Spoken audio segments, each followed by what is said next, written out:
standpoints, what are the tools, some of the tools that you use to ensure that your business is efficient? The thing is that I'm driven. My company is my girlfriend. My wife knows that I'm happily married and I want to cheat with my company.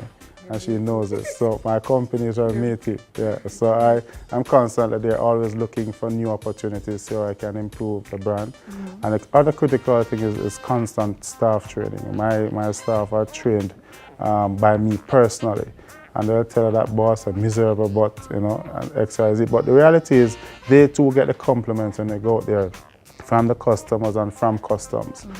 Because customs, depending on how your department and how you conduct yourself, you're treated a particular way. And my staff, they're treated with the utmost level of professionalism because I emphasize that they remain professional and I train them in terms of the operations. There's an operation manual in my office, there's an employee manual.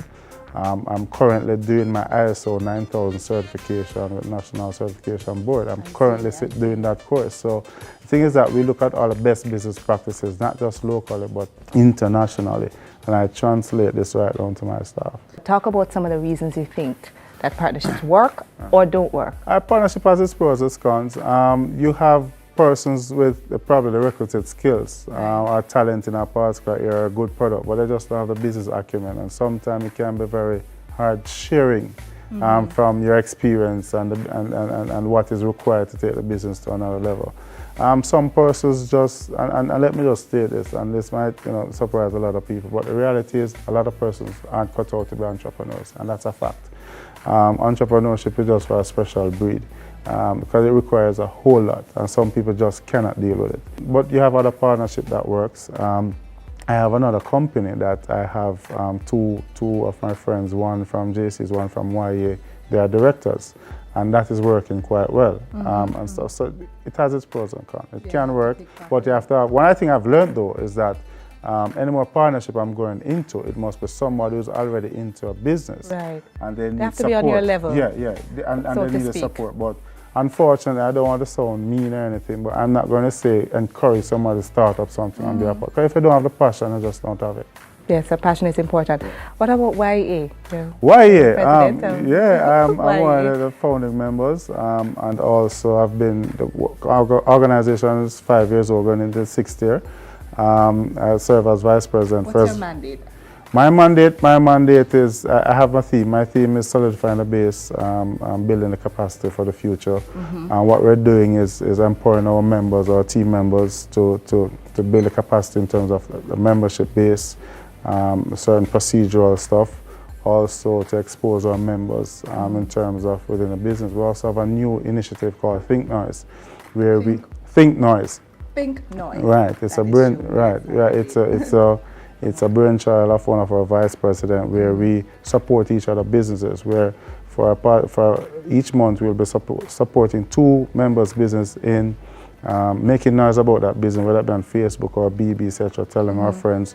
Also spend a minimum of $5,000 with that particular company, and also have a tactical team that goes in and assess the company and offer recommendations as to how they can improve. So how do people become a part? How do to become a member of the YA, you can contact us on yajamaica.com or .org. You can submit the application online. Our administrator will process the application. In order to become a member, you have to have a registered business or company to become a member of the YA. Just to also say that we lobbied for and had the inaugural proclamation of the Governor General of the National Entrepreneur Week. That's our footprint on the land of Jamaica. We were the one who initiated and got the support of the National Entrepreneur Week, which we call NEW. And that will be replicated. We'll be doing that again this November. We are currently planning the week of activities. Okay, so you head up a world-class contender company and you are the president of the YEA. So you've been successful with. How comfortable are you with what you have achieved, and how further do you want to go? The sky is the limit. Wherever the Lord takes me, I'll go. I have this thing, my friends at the Custom Broker and Freight Forward Association usually joke at me that I told them I want to be the first custom broker who is a billionaire. So really? Yes, I want it all. I want to hit those numbers. It might not necessarily be from custom broking, but as an investor. And last question, you mentioned before that wealth means different things to different people. What does it mean to you? Wealth for me is a state of mind. It's State of mind. State of mind, yes. I'm sure you have multi-millionaires who are not as comfortable as somebody who's not a millionaire. I don't think finances or material possession determine. Wealth is relative in my mind, and it's to the individual who sees whatever they aspire to be or their self-actualization at a particular point in time.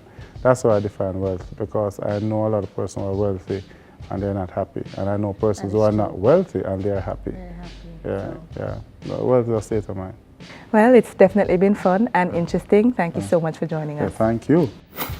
Don't go anywhere. When we come back, Entrepreneurship School is officially in session as we access the launch of Camp Millionaire.